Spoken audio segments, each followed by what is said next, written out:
Bismillah ar-Rahman ar-Rahim, wassalatu wassalamu ala nabiyyina Muhammad wa ala alihi wa sahbihi ajma'in. Today we're going to start talking about classification more deeply and technically. So as we already talked before, the difference between regression and classification is the type of the output. When the output is categorical, we talk about classification. It means we have a finite number of classes that will represent the output of a model.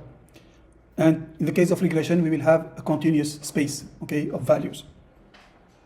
So we have already talked about regression, okay, in several previous examples, like for example, predicting the price of house based on some features. And today we're going to talk about classification. For example, here you can have a data set of patient attributes. For example, the age of the patient, the gender, the cholesterol level, and different other metrics. And based on this, we would like to classify whether this patient is susceptible to have a heart disease or not. So here we can have two possible outcomes. Like for example, yes, if it has a heart disease, and no, if the patient is safe. Or we can have also multi-class classification. Okay, while 0, it means it doesn't have any cancer. And we can have 1 or 2 if there are multiple type of cancers. If we want to even specify further what is the type of the heart disease or probably cancer or whatever this patient would have based on this. So the classification can be binary or can be also multi-class. There are multiple classification techniques in machine learning, including logistic regression, which we will introduce today, which is based actually on linear combination, like in linear regression. We will make a linear combination of features. But of course here, when we make a linear combination of features, like in the case of regression, we will have a continuous space, and this is not our objective. So in logistic regression, we will have binary outcomes. So we will transform this linear transformation into a binary output, 0 or 1. And the way we do it, we're going to use a special function that is called sigmoid that will transform the values from R space into a probability space between 0 and 1. And I will show you how to do like this. And this will allow us to transform the problem from linear regression to logistic regression. Because logistic regression, it's also based on a linear combination of the features. But then we'll introduce a nonlinear function, which is called sigmoid, that will transform the output of what we call the logits into a value between 0 and 1. Don't worry about this, we will have a full detail about that.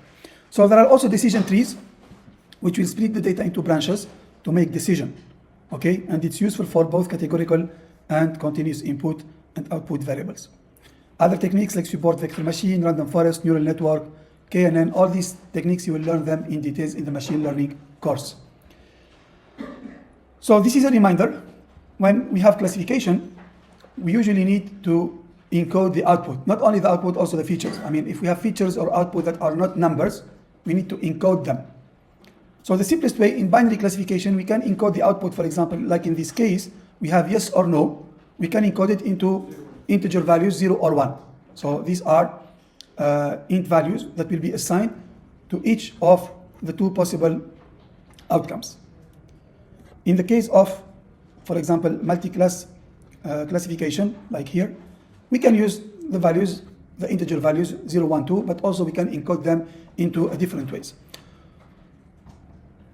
Okay, so this is how we can do it in Python, to encode categorical values into 0 or 1 encoding.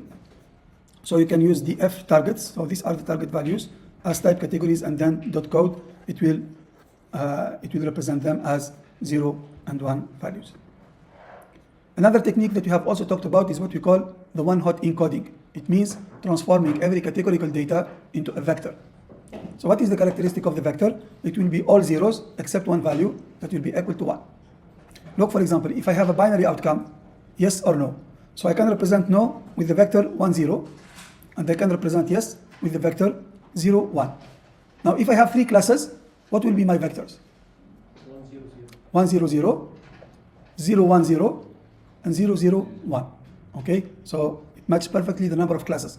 So the number of vectors will be equal to the number of classes, and this is what we call one-hot encoding. It's one of the popular techniques that we will use to train the model. And of course now, in this binary classification example, I can run a training by just using 0 and 1 as an output, or I can use it using one-hot encoding. Usually one-hot encoding, they can provide better result as compared to simple values. And we can do one-hot encoding using scikit-learn library. And this is the way how we can do it. We can use one-hot encoder from scikit-learn, or we can use it also from pandas, using pandas data frame. Okay, so we can have the target values, which will be equal to yes or no values as categorical values, and then we use df equal pd.concat, df and df1 hot, and this is going to transform them into vectors. So this is a vector that represents the no categorical value as 1 and 0, and this is another vector 0 and 1 that represent yes. Okay. This only works if you have the values as yes and no uppercase, right? No, they can go. Yeah, they can do anything. Be anything. It can be yes or no, 1 and 2. You know, yes, and y. You know, at the end you have two classes, and you present them using one hot encoded vector. Okay. So before going deeper into logistic regression, we need to understand the property of an important function, which is called the sigmoid function, or also we call it the logistic function. So it's a simple function. It's defined as 1 divided by 1 plus exponential minus z. So sigma of z or of x will be equal to 1 divided by 1 plus exponential minus z. What is the characteristic of this function? Look at the plot. Can you tell me what is the characteristic of this function? So a function will transform values from one space to another. Okay, what is the input space? 0, 1. It has 2 bounds. It has 2 bounds for asymptotes. The input space is minus infinity plus infinity. It's the number of the interval of real values, right? And it will be transformed to which space? 0, 1 space. The 0, 1 space. Look. So look at the x values. They can take any value from minus infinity to plus infinity. Okay, so you can think about the sigmoid function in its simplest representation. It will transform values from minus infinity plus infinity to a space between 0 and 1. And look, this is one of the techniques that we use in training machine learning models, okay, in order to have always normalized values between 0 and 1, so we don't have exploding gradients or vanishing gradient. So what you will do, you have features, x1, x2, x3. We will define weights or parameters, beta 1, beta 2, or w1, w2, w3. We will calculate a linear transformation. So what will be the output of linear transformation? It can be a value between minus infinity and plus infinity. And then we will take this z value, which is called the logit, and we will apply it to the sigmoid function, and then it will be transformed to a probability between 0 and 1. So why we use the sigmoid function in binary classification? Try to think about it. Okay, so in principle it should give 0 and 1, but it will give a value between 0 and 1. So how can we say that this value is 0 or 1? So the simplest way, we can make a ceiling of 0.5. If it is above 0.5, we will consider as 1. If it is below 0.5, we will consider as 0. So this is why we transform. You can think about its linear regression. We will try to optimize a weighted sum of the features. But because we will have an outcome between 0 and 1, we do this transformation. So we will learn from this transformation, okay? And the loss will change. You know, what is the loss in linear regression? In linear regression, what is the loss? The error. The mean square error. So here the loss will be different, okay? Because my outcome will be 0 and 1. I will not have a distance between a point and the hyperplane or a point and the line, okay? I will have another type of loss. How far my value is, or the probability, because at the end I'm going to generate a probability. Only 2 values. Yeah. So how far my probability is from the actual value. Okay. So here sigma is going to transform the linear transformation into a probability value. And this is why we represent it as such. So z, which is the linear transformation, okay, it's basically, we call it the logit of the probability. So this probability is represented by the sigmoid function. Okay, this sigmoid function that will result into a value between 0 and 1, it's basically the probability, okay, look, that the real outcome is equal to 1 given x, okay, or 0, depending on the real outcome.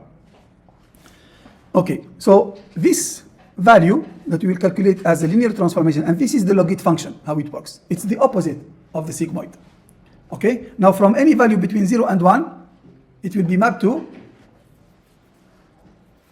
a value between minus infinity and plus infinity. This is what we call the logit function. And the sigmoid transform a value between minus infinity and plus infinity, which is the linear combination of features, into a space of 0, 1, which will help us calculate this probability here, okay, the conditional probability.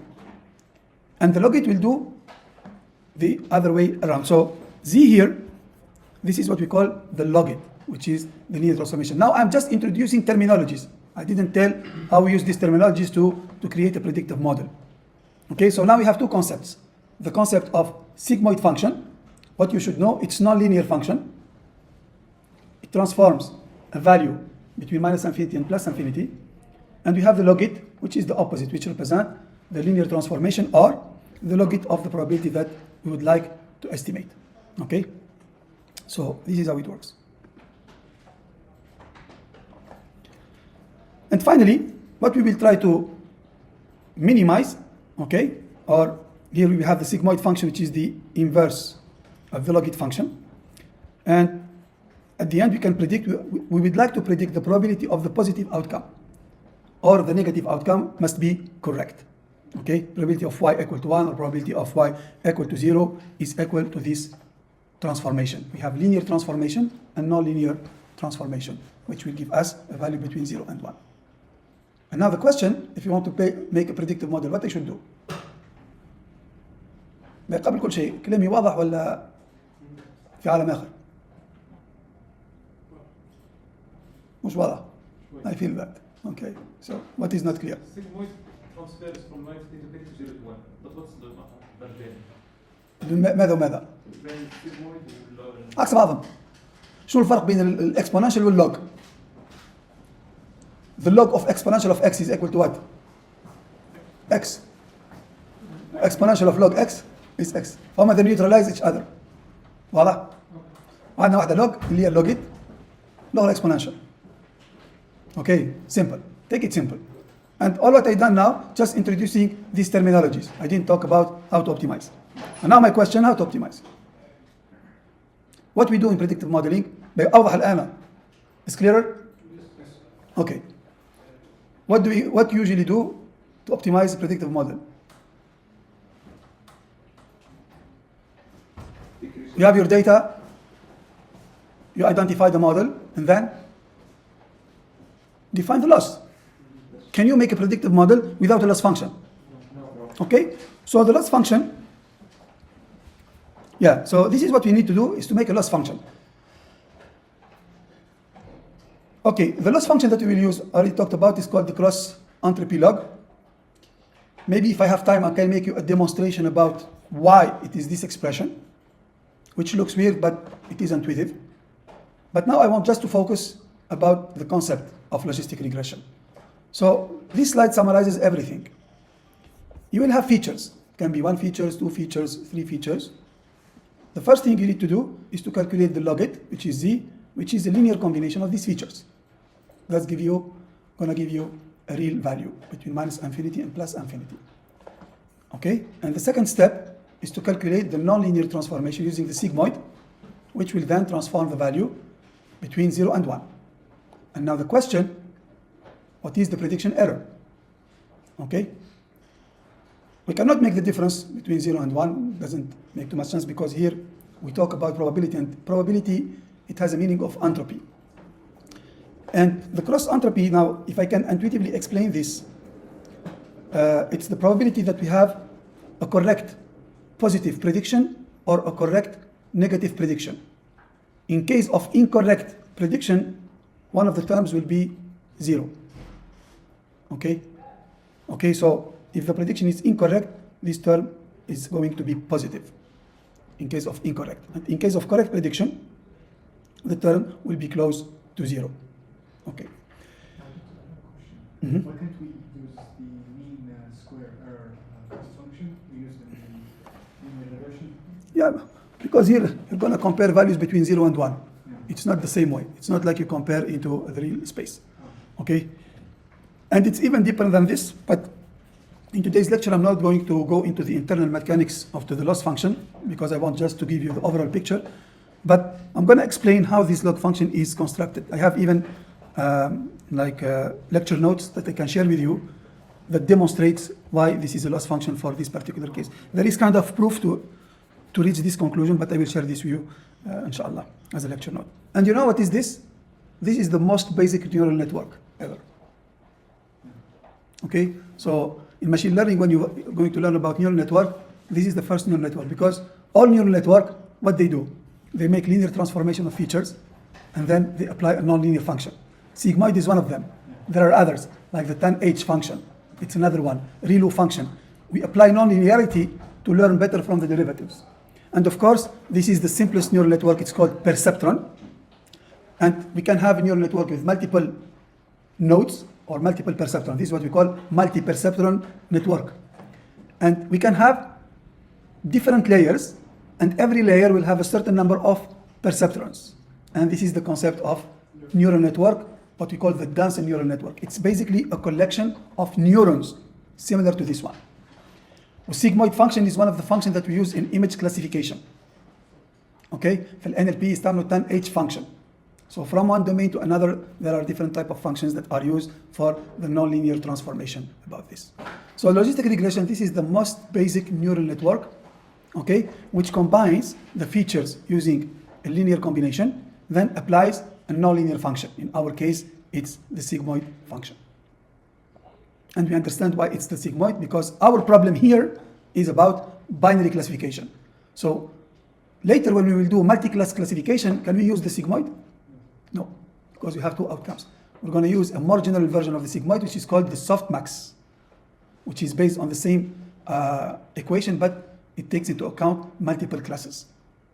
واضح? So it will return us probabilities for different classes, not for only two classes. Okay. Any question here?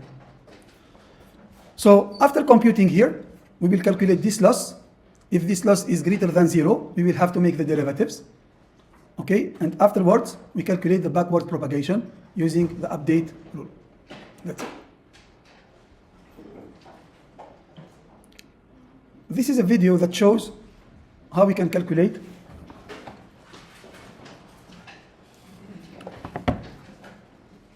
I hope we have internet working. Look, this is a step-by-step logistic regression showing the calculation. Look, we start from input x equal to 1, x equal to 2. Now, these are random weights that we will choose in the beginning. We choose a random bias, and we start calculations. So we do what we call the forward propagation, which is calculating the value of the linear combination and apply the sigmoid activation function. We call it activation function. Okay, these are the computations that we do.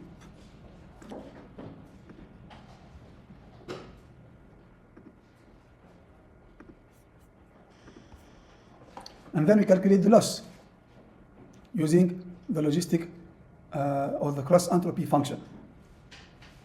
Okay? And then we do the backward propagation, which is updating. We calculate the derivative, the partial derivative with respect to the weights.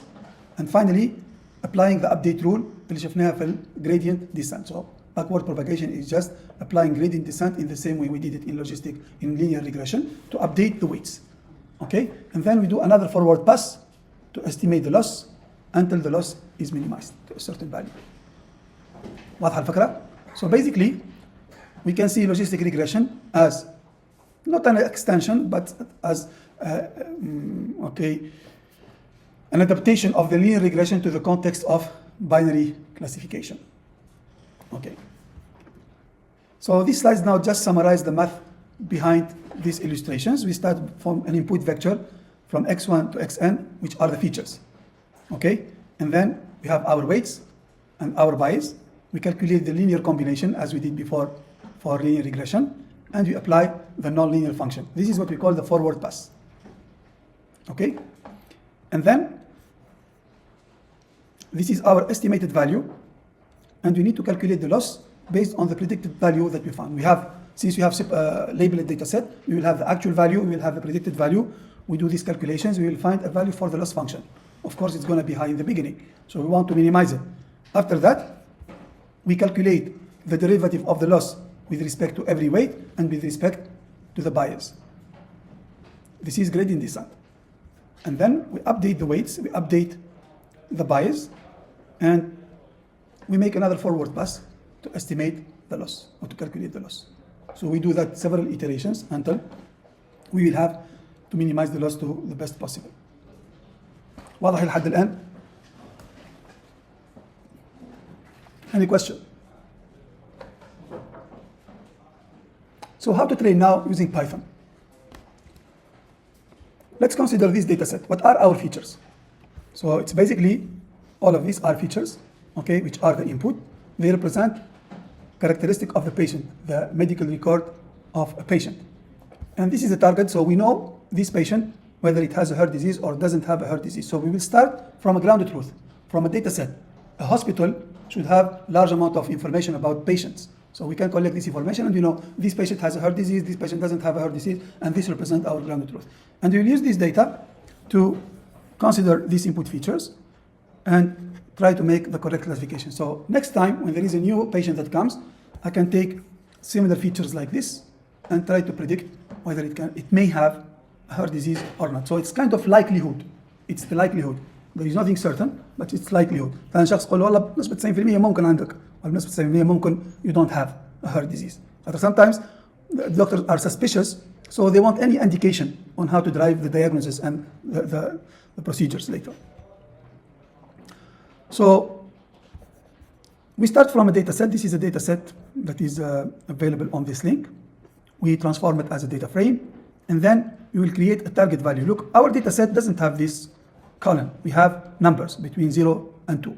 So we want to convert these numbers into yes or no. Anything that is 0, it's no. Anything different from 0, it's yes.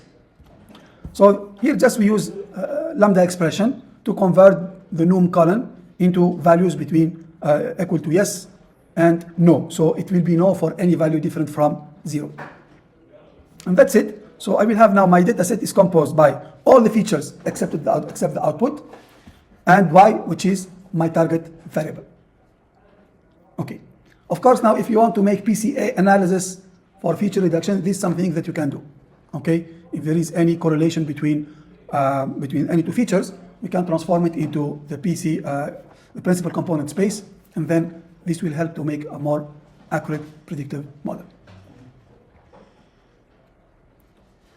And the next step is to transform. Now we have yes or no. This is something that we cannot use it for training. We need to convert them into one-hot encoding. It's not only the target, but all the values here must be transformed to numerical, other numerical values. Okay. So look here. Convert categorical variables into a form that can be provided to machine learning algorithms to improve model performance. So here we will encode X and we will also encode Y, both of them.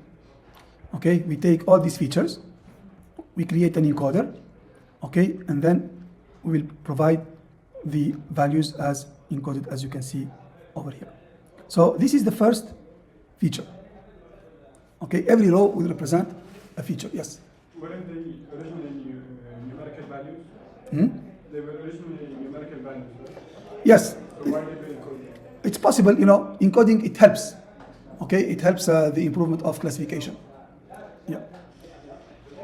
We usually can use input encoding and also output encoding, both of them. But still, it's also possible to utilize them as they are. Like numbers, okay? But they must be normalized. Instead of encoding, in previous predictive model, what we've done, normalization. We can do normalization of these values. Okay, there are multiple ways on how to do training. We can normalize them, values between 0 and 1, or we can make one-hot encoding. But it's only for categorical data. Look, we have included the gender, and these are categorical data here. Just a moment. So the gender is categorical data, CP is categorical data, this one is a categorical data. We didn't touch at cholesterol level, these are values. But look, these are categories. FBS is a category. Okay? This is a category. Slope is also a category. So categorical data, usually we convert them into, because we have finite number of values. Everything that has finite number of values, we will encode them, okay, as vectors. We cannot use categorical data as they are in training. So we will normalize non-categorical data and we will encode categorical data, okay, using one-hot encoding or other techniques. Of course, if you have more than one value, we have to use one-hot encoding. If you have two values, you can use 0 and 1. That's also possible. Okay, so after preparing our data, now we have them encoded. We will create a training data set and a testing data set using train test split. This is one of the one of the method available in scikit-learn. And here we use X encoded. And why? It's already the encoded output. واضح? And then we will apply logistic regression and we use model.fit to train. So this will provide me a model. And at the end, I can use the test data set. Okay, and the model, when it is trained, it will give me a training accuracy or training loss. So what you have to do, you have to calculate also the testing loss. And you compare between both. And then we will discuss whether there is an overfitting, underfitting. So we need to analyze this data. Okay, so model.predict, this is model.score to compare, so to apply the model on X test and Y test, and finally return us this loss value. And we can use .predict to make batch prediction of all the X values over the pred values and printing the sample prediction. So today we have introduced the concept of logistic regression, how to train a logistic regression model. Okay, and we have also defined the cross entropy loss that we need to model a predictive logistic regression model. Tomorrow, now, if I have these results, I would like to evaluate my model. And tomorrow we are going to learn how to create a classification report, which provides you the accuracy, the precision, the F1 score, the confusion matrix, and this will help you to understand the quality of your model. The model is not only measured through the loss, it's just one indicator, but there are several other metrics that we need to understand, we need to use in order to assess the performance of the classification model. واضح? Okay. Any question? Okay. That's it for today.